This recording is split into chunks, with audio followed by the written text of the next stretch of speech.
Welcome to the show, guys. Good morning. Got an exciting one here for you. We're doing a reveal. We are revealing my 16-round picks for the first round, but we're also talking about players to avoid in the first round, the full first round breakdown. And I've got the great, the powerful Jimmy Maverick. What's going on, Jimmy? You ready to dive into this, man? I am ready. I'm excited, man. This is great. So these are great players. They are going to rock this year for fantasy football. Absolutely. And, for you with your first round pick, whether it's early, middle, or late, you're going to be able to get one of these guys. Yeah, I want to have an open discussion about this. I want to talk about, the first overall pick. I want to talk about guys that could potentially bust, guys that could be overrated. Because if you look back at last year, there's a lot of guys that busted, including guys that I called out, Austin Eckler and Tony Pollard. But then there was that hiccup of Christian McCaffrey when I thought he would decline. He crushed it again, proved me wrong. I told you I thought he was a good pick. I thought he was a risky pick, but I thought he was a good pick. And of course, I didn't take him in any of my drafts, so I was SOL too with that. So yeah, I mean, overall, he had 2 good years, but is he going to continue to do that? But and overall, with my picks in the first round last year, I called more bust than I was. I was more right than wrong in the first round. I'd like to continue that trend this year. And in this video, like I said, we're going to reveal the 16-round draft solution.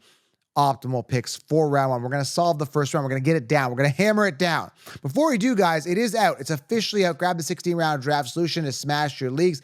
Use code SMASH to save. I've linked it below.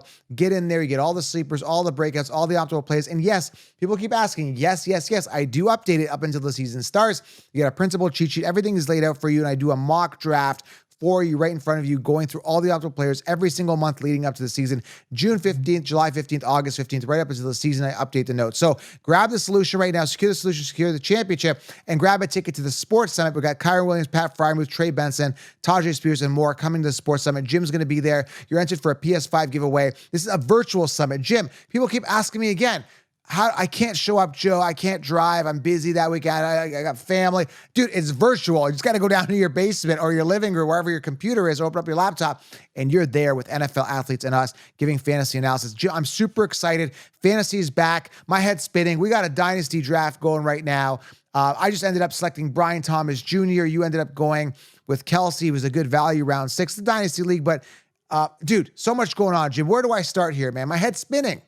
Well, speaking of Kyron Williams, that's another guy on my dynasty team. I'm riding with Kyron, so I'm psyched to talk to him because I want to get the inside scoop as to what's going on with Sean McVay there. So yeah. I'm ready. Let's do this. Yeah, we're gonna tell him that Jimmy drafted you in his dynasty league, and we're in dynasty. That's a long-term commitment I'm making to Kyron. Long-term, not just this season, man. Yeah, I hope Blake Corum doesn't go in there and kill his buzz. That would be a real pain in the butt. So let's dive into this, guys. Smash it, tap it, slap it. Leave a comment below. I do want to talk something really quickly in the news here. I want to make this point here in regards to it's a first round player. So I thought I would bring this up here. Jahmyr Gibbs is expected to receive a heavier workload this season per GM Brad Holmes. He says, quote, I definitely would expect him to see more of a load, Holmes said of Gibbs. But David Montgomery will still be there too. And Dan and I love the 1-2 punch from him and David. So it's kind of like the same old story, 1-2 punch. Listen, I still think Montgomery, let's just dive into it. I still think Montgomery is going to be a pest. Do I see an uptick in Jahmyr Gibbs? Absolutely. They're going to play their best player. They should have played him last year. But let's talk about the first round here. Are you drafting Jahmyr Gibbs late first round? Are you investing your precious late first round pick on a guy knowing, this, Jim, that Montgomery is going to be coming out on that first drive? You see the Lions, you see Montgomery's jersey out there, and it's your first round pick. You're like, I got Jahmyr Gibbs. I'm ready to go fantasy week 1. You see David Montgomery. Are you willing to take that gamble, that risk? Well, here's the thing, man. Even with Montgomery doing what he did last year, and Gibbs really took a little while to ramp up into that offense. It took him like about a month before he was really more fully integrated with it. He was still the RB9 last year as a rookie, as a true rookie. Right. I'm not worried at all, man. I love Gibbs. I think he's a fantastic pick, and he's getting the high value touches and targets. He's getting most of the passing down work out of the backfield. And they were using him more and more in the red zone and on the goal line. in the second half of the season. So I expect that to continue. And I am not worried about Montgomery. Montgomery will have his role. This team does run the ball a lot, but it's I think there's more than enough there, and Gibbs definitely has top 5 potential this year. So I've got no problem drafting him in the first round. I think he's going to be great. I'm worried because, yes, he had amazing numbers, going to get uptick. So, yeah, we're looking, if he gets that uptick, because he had 182 attempts, 945 yards, 5.2 yards per carry, 10 touchdowns. And I get it. I love that. I love those numbers. Top 10 finisher, right? But Montgomery hoarded away 219 attempts, over 1,000 yards, 13 touchdowns.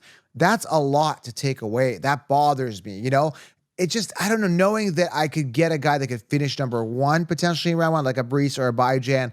It's like, that's why I'm kind of fading Jahmyr Gibbs. Yeah, but the thing is, Gibbs is like a guy, like if you're picking like 11th or 12th, right? 10th, 11th, 12th. Because at that point, both Brees and Bijan are going to be gone. And if you want to go running back in the first round, I think he's a great choice at the end of the first round, because that's where he is. And like I said, I am not worried. I think he has tremendous amounts of upside. He's very talented, very exciting, and they're going to give him more work. So he's going to just earn more points this year. So I'm not concerned about Montgomery. Montgomery, I think, is probably a flex play this year, but with the declining usage, it's so anyway, that's where I'm at with those two. I'm not a fan at all of Montgomery, and he's going to buzzkill and really, really annoy me. So that's one thing I'm looking at. It's going to be annoying. But okay, so let's go back to the top of the first round. Okay, let's go over some picks. Let's first of all review kind of who's coming off in the first round. I'll tell you who's in the 16 round draft, so that I'm recommending, and the players that I'm avoiding. So Christian McCaffrey, CeeDee Lamb, these are some usual suspects in this round here. Tyreek Hill, Jahmyr Chase, Justin Jefferson, Bijan Robinson, Breece Hall, Amon-Ra St. Brown, AJ Brown, Puka Nakua's kind of moving to round 2 as well, but I see him coming off round 1 as well in mock drafts. Garrett Wilson, Saquon, he's coming off again, kind of round 2, and Jahmyr Gibbs. Those are kind of like your suspects in round 1, right? So out of those, Jim, I got to tell you straight up, if there's one person, right now, let's start off with, if there's one person you want to take out of those, no matter where you're drafting, let's say you're drafting actually 6th position, let's say you're drafting first overall, and anyone not named CMC, first of all, would you go CMC? And who are you taking first of all overall out of those names in round 1? Well, I got to say, I am inclined to draft a wide receiver first if I have the early pick to go with one of those elite wide receivers.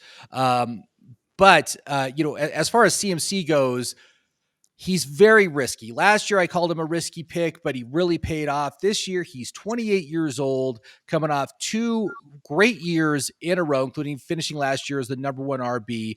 But you know what? Look at what Austin Eckler did before last season. He had 2 great seasons in a row, and then he turned 28, and it's just like he turned into a pumpkin, and he, he couldn't do it. He fell off. He cliff dived. This is what we talk about all the time. The cliff dive that running backs have at age 28. It's not just like a slow decline, like what you're seeing like with Devontae Adams right now, where he's just declining and he's going down, but it's not like it's not that bad. But with Eckler, he went from the RB2 to the RB 39 or something like that was at the end of the season. Dude, I love that because I called it. I knew that he would eventually. Yeah. And that exact same thing can happen to CMC. He's a great back. He's obviously a workhorse. He's going to get all the touches and targets.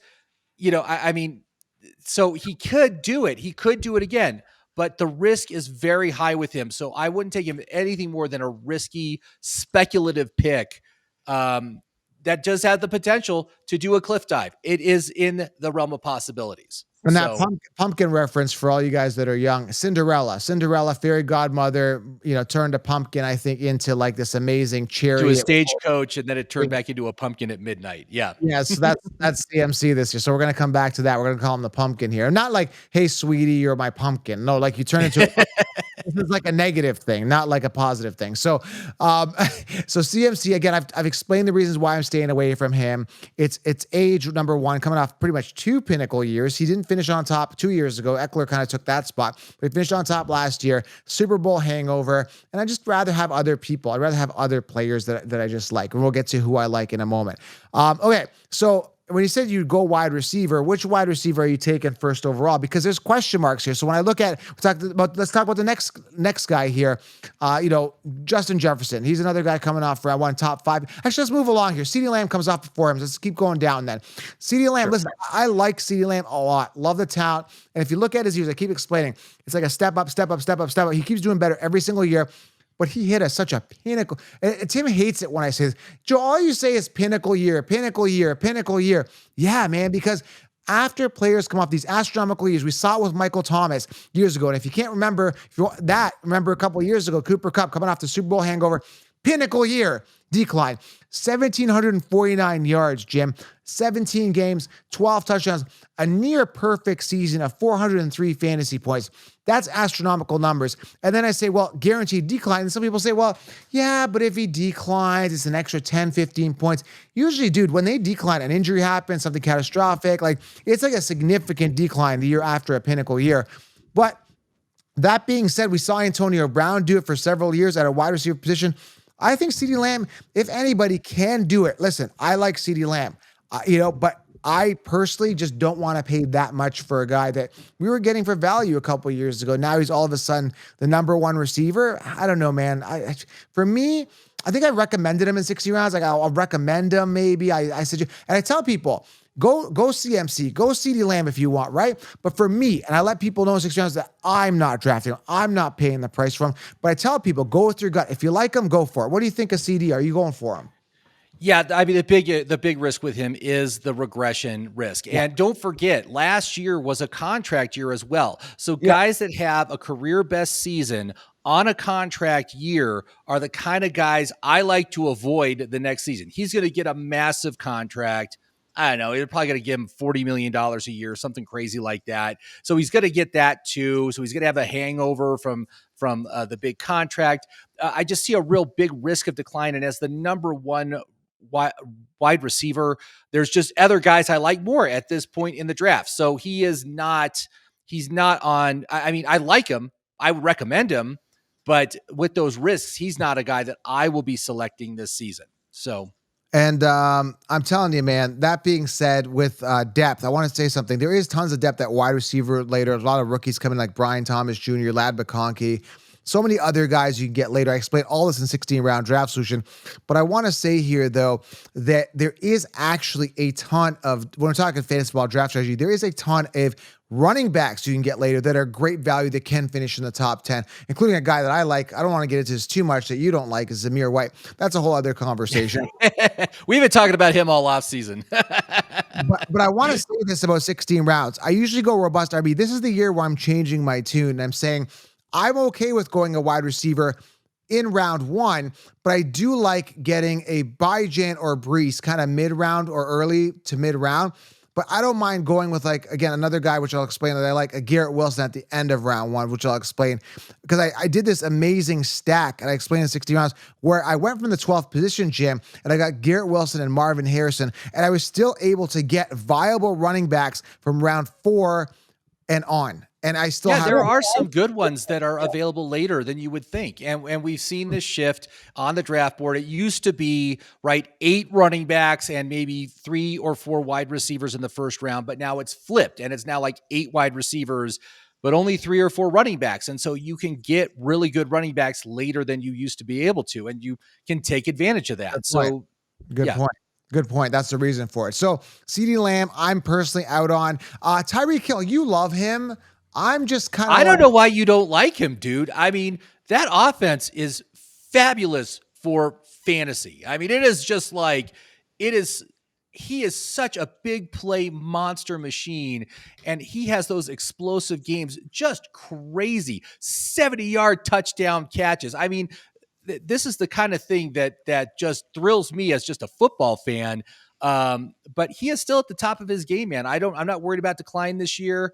We know his role in this offense, 170 targets in each of the past 2 years. He is going to be absolutely heavily utilized and it's going to be great. I don't know why you don't want him in there. Let me tell you. I can't think of any reason not to put him in.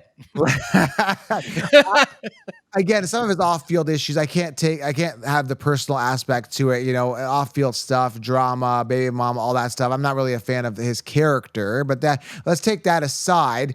I look at it from a yardage perspective. He's going into his 9th season, and you're gonna. It's actually, I believe it's his 8th season. I think it's 9th. Let me count here. 4, 8. Yeah, whatever. He just finished 8, going into his 9th. Oh, going into his 9th season. Okay, right. Yeah, all right. For sure. I'm sure about that. So the thing is, if you look, and again, you're going to kick me in the nuts, and Tim's going to kick me in the nuts. Everybody in the comments is going to kick me in the nuts. Coming off a pinnacle year, if you look at it, yardage, 1,799 yards last year. Coming off like 3 or 4 seasons where he's finished pretty much healthy all those years. He's a pretty durable guy. He missed a bunch of games in 2019, a couple games in 2020, rock solid in 2021, 2022, and 2023. But again, from a yardage perspective, on top of his game, 13 touchdowns last year. But if you look at his 2 prior years, 7 touchdowns and then 9 touchdowns. And out of his past 4 years, this was his highest scoring point season in the past 4 years. I said take it back. Past 3 years, it was his highest. Past 4 years, his highest scoring, 376.4. His highest scoring fantasy season was last year in his entire career, I should say. So yes, pinnacle year, big numbers, decline happening. He's been almost perfect. And I'm just not going to do it. I'm not going to do it. And Tua, is his durability going to be solid? I don't know, man. For me, Tua played all the games last year. I'm not scared of Tua getting injured. I mean, I think he's done very well managing that offense. And like I said, I just love the coaches. I love the offensive scheme. Yeah. There's just so much I love about Miami that is just fantastic. So that's why, for me, Tyreek is kind of like the early guy that I want to grab. He's the early wide receiver that I want to get. And you got him if he's available, I'm probably going to take him. I see the bias here. You got him in Dynasty. You're loving him. I do. I did manage to. I got a great deal on him in Dynasty. I got him in the 3rd round in a super flex league. So yeah. I mean, he's great. So. And people are like, well, why'd you get such an old wide receiver in Dynasty? Well, it was just really good value, so he jumped on. That's why, people. Yeah, that's why. Yeah. All right. I did the same thing with Tyreek. I'm with Kelsey. I just took Kelsey too, and it's like, I got two old guys on my team right now. I can't take that many more. I might be done with the old guys at this point. So it's amazing how much we could talk about one round. I can go into, it's crazy, but this is why this is why I tell 60 rounds. I've done the research. There's certain players I don't like. There's reasons why I don't like them. Again, like I said, Tyreek, biggest year in his entire career was last year from a yardage perspective or fantasy points perspective, for that matter. Justin Jefferson. Let's talk about him and Jahmyr Chase real quick. Out of these two, I think Jahmyr Chase is trending up. I think Justin Jefferson is trending up from last year because he was hurt. But again, you got the JJ McCarthy issue. Do we trust JJ to JJ? Is that even going to be a thing? I hear a lot of people talking about it. Is that going to be a thing? I don't know, man. I'm not quarterback, man. You don't want receivers on teams with rookie quarterbacks, because those quarterbacks only are going to get you about maybe 20 touchdowns on the upside, on the high side. They're going to have a lot of interceptions, so it's going to kill a lot of drives. They don't throw for that many yards. I mean, again, it's just very much all sorts of negative inputs here to Justin Jefferson, who's great. He's a great talent, but I just don't see how he can achieve the kind of numbers you would expect out of a top 4 pick or a top 5 pick. So I'm staying far away from him. I'm not touching him. Yeah, I mean, his pinnacle year in regards to touchdowns was 2021. He had 10 touchdowns. He had the most yardage in 2022 with 1,809 and 8 touchdowns. So, is he going to be a touchdown guy? He never really was a huge touchdown guy. 7 touchdowns is in his rookie career. Like I said, 10 in 2021, 8 in 2022, and then last year was banged up, 5 touchdowns, 10 games. I don't know, man. It's a first-round pick. It's a precious first-round pick with a lot of question marks, a lot of risk coming off that, significant injury to miss time, but he should be good to go injury-wise, but too rich for my blood for some major questions. Great talent, but I still believe quarterbacks make wide receivers. So, now Jahmyr Chase, for me, is the guy that I think offers the most upside of the early elite wide receivers. Obviously, he had a down year last year. His Yeah. quarterback was injured most of the year. That didn't help. He was injured part of the year. That didn't help. But it is a contract year for him. And I just feel like he's going to want to earn the biggest wide receiver contract in the league. And so he's going to put it all on the line this year. And so he is a guy that I really like for his upside. And I can kind of forgive what happened last year. I think they'll be better. I think Burrow will be better. And I think he's going to come back and be exactly who you expect him to be and be absolutely worth that first round pick. Quick numbers on Burrow in regards to games played. He played 10 games in 2020, his rookie year. Then he played 16, 16, and then 10. So hasn't finished 2 out of his 4 seasons. So he's kind of like 50-50, right? Like we don't know if he's going to be healthy. Like that's the only thing that's going to hold back Jahmyr Chase. That's something you got to consider whenever looking at Jahmyr Chase, but he's definitely trending up. You know, what goes down must come up. I think he's trending up. So the people are saying, well, who are you drafting? And it's simple to me. If I'm going 1 to 6, I like Bijan. I like Brees. Let's talk about it. Bijan Robinson. He's got a new offensive coordinator, new team that's going to run him. He's going to get work this year. Bottom line, they're going to utilize him. They're going to work him. They finally got a quarterback that can throw downfield. It's time. This is a great, for best ball, if you can stack all these guys, great, amazing. It's going to be a really good offense, Jim. And I'm excited about Bijan this year. Volume, opportunity, talent, youth. He's got it all. He's primed for a massive season. Is Algier going to be a factor? Yeah, but one thing I look at, guys, this is very important when you are looking at a running back, especially in the first round, is how big that gap is talent-wise and volume-wise between. And I'm telling you, the Bijan to Algier gap is massive. Bijan is that much of a superior running back. I don't have any issue with Algier. Let him come in once in a while. That's fine. It's still going to be the Bijan show. In a world where committees are everywhere, Jim, Bijan is a saving grace. He really, really is going to be this year. And same with Breece Hall, who I think is going to get a ton of volume last year because we saw a guy like Dalvin Cook and his caliber and his prestige from the past. I was never a Dalvin Cook fan, but because Dalvin Cook was there, you would think that he would have been worked. But no, they said, Dalvin, you're sitting. We're going to run the beast. And it was a year where they were kind of easing Breece in. This year, they unleash him. Aaron Rodgers back. They're going to go full flow, pedal to the metal. They want to win a Super Bowl. Aaron Rodgers is going to want to go out with his career on a high note. So those are the reasons why Bijan and Breece are so important in round 1, barring any injury. Yeah, and I agree. And Breece, 2 years removed from his injury now, so that's fantastic. And I just got to mention that last year, he was the number 4 running back on the 31st ranked offense in the NFL. He was on the worst offense in the NFL, and he still was the RB4 for fantasy. Yeah. That points to just an immense amount of upside. Plus the fact that, unlike Bijan, he doesn't have anybody really to compete with for touches. It is him. It is his show. It's his backfield. So he is like one of the true only workhorses in the league anymore. So I like both these guys. I think they're both fantastic. Huge volume for passing. Breece got like 90 targets last year. These guys both are immense talents, and they're both in good situations. And I think they're both going to be just rocking for fantasy. Now I want to just make a note on what you said. Braylon Allen, 20-year-old, was drafted. He was a top running back prospect out of the draft. But what round was he drafted in? I think 3rd or 4th. It wasn't the 3rd. Okay, no, it was 4th. I think. I think it was 4th then. Braylon Allen draft. It was either way. It was 4th. 134th overall, Jim. Round 4. Yeah, that's like the end of the 4th round. I'm not worried about him at all. So, he's a depth piece.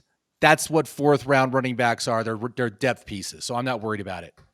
Yeah, maybe a couple goal line carries if they give it to him. But Breece is the beast. He's the man. I'm super excited. So who else am I drafting round 1, Jim? I've gotten 60 rounds. Is Amon-Ra St. Brown. He just got paid though.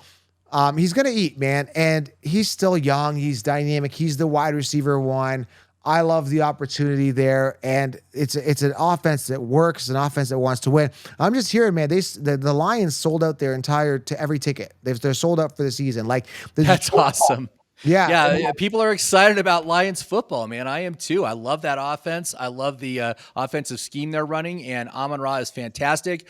But like CeeDee Lamb, I do have concerns about him regressing. Obviously, last year, contract year, pinnacle season on a contract year, that is a player that's ripe Yeah. for some sort of a decline. So for me, when I'm looking at players, he's not at the top of my list, but if he falls to the right position, I would absolutely consider taking him. Yeah, So I mean, the targets were amazing. 164 targets, 10 touchdowns, 1,515 yards. Again, you could say, well, that's a pinnacle season, which it was for him. So, I mean, again, this is why I lean to, if I'm going, I like Bijay and Priest. I feel the warmest and fuzziest. And I like players that are trending up. And yeah, he could have a slight trend down for sure. But he's in a great opportunity. And another guy that's trending up, including, like I said, Jahmyr Chase one, is I really believe Garrett Wilson. I think he is trending up. And some people are laughing because like, oh, New York Jets, 2 of them in round 1. Yeah, they're in great opportunities fantasy-wise. You know what I mean? Yeah, I mean, Garrett Wilson, obviously his role in this offense is secure. I think he had like 165 targets last year. That's an elite level of volume. And, anybody's better than Zach Wilson for him. So Aaron Rodgers coming back here, I do have faith that he's going to be able to continue to perform and get the ball to him. And so I think that he is an excellent choice for the upcoming year. I'm excited about his opportunity. And, I want to just see that the Jets are not cursed. That's what I want to see. No more cursed Jets. Yeah, Let absolutely. them win something. There's something I want to talk about here as well. Puka Nacua coming off round 1, early round 2 sometimes. And again, this is an issue that I'm going to be talking about in a lot of videos. I kind of had this conversation with you earlier. I did a video on it. People were agreeing in the comments. This is very, very important that you guys listen to this part. There's a lot of mess. There's a mess going on between pretty much rounds 1. It starts in round 1, but it goes to like rounds 2 to 4, where the Sheepsays are telling you to draft wide receivers that are in committee. I see a guy like Stephon Diggs coming off round 3 and Nico Collins coming off round 2 without any insider thought to say, well, the reason Nico Collins did as well as he did is because he was the only guy there off a great quarterback with Tank Dell hurt and no Stephon Diggs. None of the logic or common sense is talked about that Nico was there by default. There was no one else there. And it's being drafted as if Diggs and Dell aren't there. Really weird. And I'm getting the same. He's barely moved down since they brought on Diggs, which is surprising. I mean, all 3 of the Houston receivers are going off in the top 40, I think, right now. Well, this is the copy and paste BS I was talking about. Because remember last year, he was coming off like, I don't even know what round. He's like round 14. 13, 14. Yeah, both Tank Dell and Nico were going way late in drafts, super late. And this is what pisses me off, right? And another thing is like, okay, let's take a look at DJ Moore as well, right? It's like, okay, DJ Moore is there. They brought in Roma Tuesday. They got Keenan Allen. You're telling me I'm going to spend a 2nd or 3rd round pick on DJ Moore, and then Keenan Allen's there? Like, who's the one? I say Roma Tuesday's the one. He's the value guy, but he's coming off after those guys, and it's like rookie quarterback. I mean, they're primed to succeed. Caleb Williams is set to succeed, okay? But again, the reason I'm bringing this up is that you got these 3-headed monsters so early, and they're coming off one after another. It's like one is bound to bust. So my thing is like, I'm drafting nobody because you're literally rolling the dice and saying, hey, here's my 2nd round pick on a chance that Nico could be the one, when I think he won't be, right? So this is the scenario. It's really, really ugly from, if you're not listening to this channel, no one's talking about this, but from a 16 rounds, if you got a 16 round draft solution, you're going to see this, you're going to fly by it, and you're going to smash your leagues because you're going to be grabbing guys on top of the depth charts that are primed, including like a guy like Nico Collins or Marvin Harrison. I'm going Marvin Harrison all day. Young, high caliber player out of college. Nico isn't that type of caliber player, and prime for volume. There's no one else there. Again, that's just one example of a contrast. Jim, it's like taking candy from a baby, and I have a newborn baby. If I want to take her candy, I'm taking it. I've been doing this in fantasy football, man. Simple. Simple. So we're talking about, are we talking about Puka right now? Is that who we're talking about? I went off on a huge tangent. Oh, yeah. You went on a tangent there. The reason, let me explain. So why. Puka's not on your list. And I kind of want to know why, because he was very, very good last year. As a rookie, he just came out and blew up the whole league. And I checked the usage, and basically the average usage for Puka on his games was higher than the average usage for Kupp on his games. And Kupp is 31 this year. So Kupp is in the decline phase of his career. And so I think there's room for him to grow, room for Puka to grow his role and to be even more effective this year. Well, that's a dynamic offense. Well, that's why I built the whole narrative. That's where I was kind of going with that whole story. It's like, Again, Cooper Kupp only played like 12 games last year. Again, I'm not a Cooper Kupp fan. I never thought he was good to begin with. When the I can't even talk. Kaships were riding him, I was like, no Cooper Kupp. He was a 1 year wonder. So I'm not an advocate of Cooper Kupp, but I'm an advocate enough to say that he can't. Like, I love Puka. I like his talent. I think he's hungry. His yards after catch, everything looked amazing. The heart of a lion. The problem is I still think Cooper Kupp is there. He's going to demand targets. He's going to demand volume. We got an aging Matt Stafford. And it's just that Puka's so expensive. And again, going back to that conversation, Cooper Kupp's coming off a round or two right after. It's like, why? If you're in on Puka, you got to assume that Cooper Kupp's washed. They clearly don't think Cooper Kupp's completely washed. He was their golden boy, right? The Conchiefs. So again, just too many question marks. Cooper Kupp finishing a full season is going to bother me. But again, an aging, I don't know. I just don't feel good about Cooper Kupp being there. I think he's going to be a pest. I think he will. I don't know. I mean, he's a higher injury risk. I mean, Puka, I believe, played all 17 games last year, whereas he only played 12, and he's getting older. So, I'm actually comfortable with taking Puka. I think he's a good choice to really make a step up in year 2. There is a pretty big concern though that Stafford is 37 this year. For me, that's kind of post. I only like to take quarterbacks up to age 36. And so we're 1 year past that. So there might be an issue where he can't perform. We've seen lots of great quarterbacks just kind of fall apart after age 36. Like Ben Roethlisberger, Peyton Manning, those guys, they were like elite quarterbacks. And then all of a sudden, age 37, and their game just falls apart. Because their body just can't deliver those balls like they used to. So that is a pretty big risk for Puka. So yeah, if they believe so much in Puka, then why is Cooper Kupp coming end of round 2? It's just stupid. It's just, again, this is the stupid stuff I'm talking about. Like, they're confused on who the wide receiver one is. They're putting them close together. It's like, no, it's crazy. And like I said, I've said this before. If you want to gamble on a questionable situation, you're uncertain on who the wide receiver one is, get Romeo Doubs or Jaden Reed later. You get them way later, better value. If you're going to take a gamble on them, risk them. Take it later. That's pretty much it, Jim. So Breece Hall, Byjan, I like. Amon St. Brown, Garrett Wilson, and name another one. Jahmyr Chase is good. AJ Brown. Oh, I thought AJ Brown. We didn't talk about AJ Brown. Yeah, he's safe. He's going to be a volume guy. He's going to get the touchdowns. He's the alpha there, and I like that. And again, the same issue happened last year. Devontae Smith, Jalen Waddle, and T. Higgins all being drafted just after these wide receiver ones, rounds 2 and 3. And their volume is so much lower. That's the thing I don't get, man. These guys we're talking about here are 150, 160, 170 targets. Those other guys are like 110, 115, 120 targets. Yeah. They're so far behind on the depth chart for volume, and maybe they're a little bit more efficient. Maybe get a little bit more yards per catch.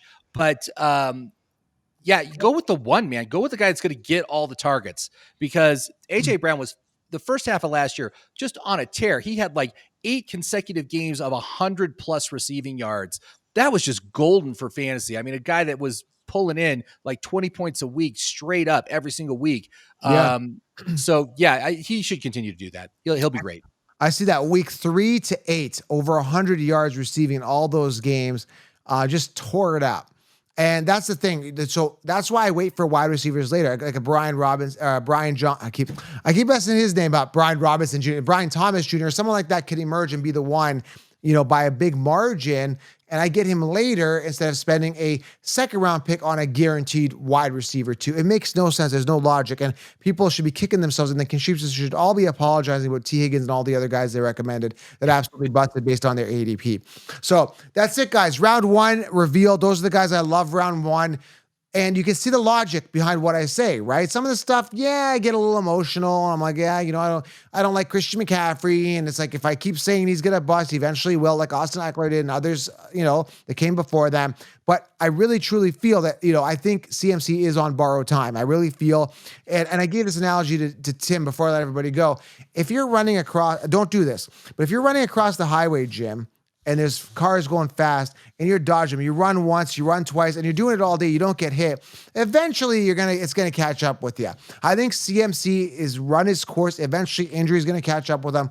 He's on borrowed time. He's due this year. He's going down. And I'm not wishing injury. I'm just saying that it's very viable. It could happen, and it could happen to anybody. I get it, but CMC, like I said, he's been running longer across that highway than other people. That's my theory. That's my analogy, Jim. That's how I think. Okay. All right. And like I said, I obviously His upside is there. We know his role in this offense, but a 28-year-old running back coming off of 2 years of huge volume, absolutely immense amount of volume. That's the kind of thing that, again, running backs don't slowly decline. They cliff dive. It is a cliff dive, and it's over. And we saw it with Austin Eckler last year. It is a very real risk possibility for him this year. So, well, let us know what you guys think. I enjoyed the conversation. There's your first round in a fantasy football draft strategy for this round. Again, if you're going early, I still go Brees and Byron. If you're going later, I think Garrett Wilson's a great option, and I think he's a nice stack with Marvin Harrison at the round 1 to 2. And you've got your receivers, and then there's still a ton of running backs you can get and still hold yourself together this year. That's it, Jim, man. 16-round draft session. Get it. Smash your leagues below. And that's it, Jim. Thank you, guys. Thanks for being here. Thank you, Counselor. Thanks, everybody.